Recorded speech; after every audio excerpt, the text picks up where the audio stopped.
ઉત્તરાયણને થોડા દિવસો જ બાકી છે ત્યારે સુરતમાં પતંગ બજાર અને માંજાનું હબ ગણાતું એવું ડબગરવાડમાં પતંગ રશિયાઓની ભારે ભીડ જોવા મળી રહી છે। દર વર્ષની જેમ આ વર્ષે પણ પતંગ બજારમાં અવનવી વેરાયટીની પતંગો, અવનવા આકારની પતંગો અને અવનવા રંગોની પતંગો જોવા મળી રહી છે।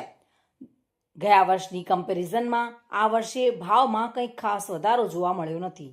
બજારમાં પતંગ રસિયાઓ ખૂબ જ મોટી સંખ્યામાં પતંગ અને માજાની ખરીદી કરવા માટે ઉમટી પડ્યા છે। જોકે આજ કહેવાય છે સુરતના મોજીલા સુરતી લાલાઓ। પતંગનો ઉત્સવમાં નવું છે આ વર્ષે આ બાહુબલી ફિરકી છે, દહેલી ફિરકી છે, ઘણા બધા નવા બોબીન આવ્યા છે। ભાવમાં કોઈ ફરક નથી, ગયા વર્ષે જેટલો જ ભાવ છે આ વર્ષે પણ। મોંઘવારીમાં માહોલ વધારે લાગે છે દર વર્ષ કરતાં આ વર્ષે। બોબીનમાં અને બધા ભાવમાં જે ગઈ સાલ ભાવ હતો તે જ ભાવ છે આ વર્ષે, કોઈ ખાસો ફરક નથી, 10-20 આમ તેમ હશે બસ। સુનિલ ગાંજાવાલા સાથે bureau report, today Gujarati news.